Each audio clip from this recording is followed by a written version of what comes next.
zuciya ba ta mutum ba ka shi kuma ba ta da girma. Na tuna da masoyi sai in ji taurana ta bakara. Idan na tuna da masoyi sai in ji kwallana ta farara. Idan na tuna ka masoyi sai in ji tamkar in saka kara.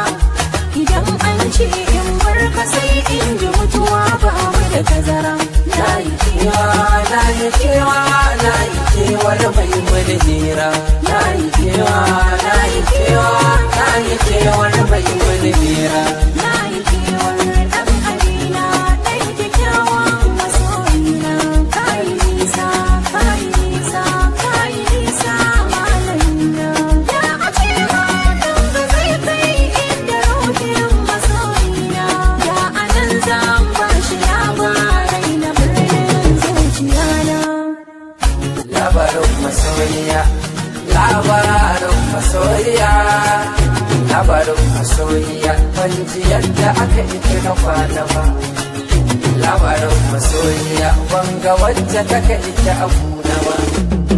Labarin masoyiya, wacce zai ta shige mini zuciya, ta samu wurin zama, ta yi zamanta ta sa'ar kwalliya.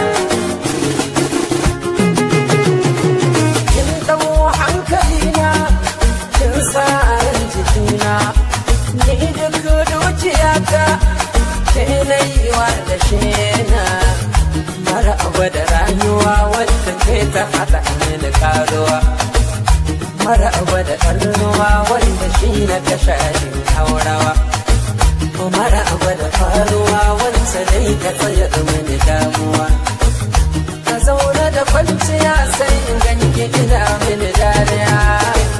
Na da abu da jaruma sai ta damu da ni rayuwa. Na da wuce abin kiɗa zan kiɗa sai in mata ƴar rawa. Idan san ta rijiya ne ina jin ina ƙasa na sai uba na abin zama wansa sanda zan bar ta izo na ba.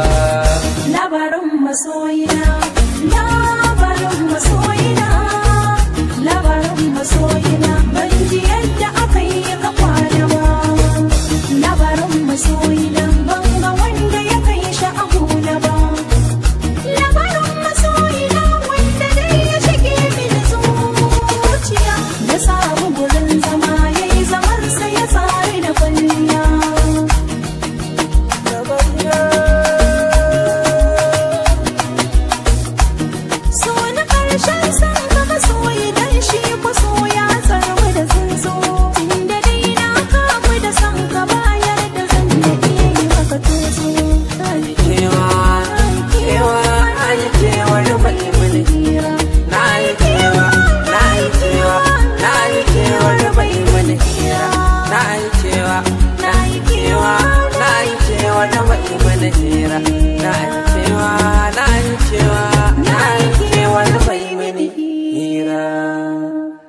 Allah ya samu dace.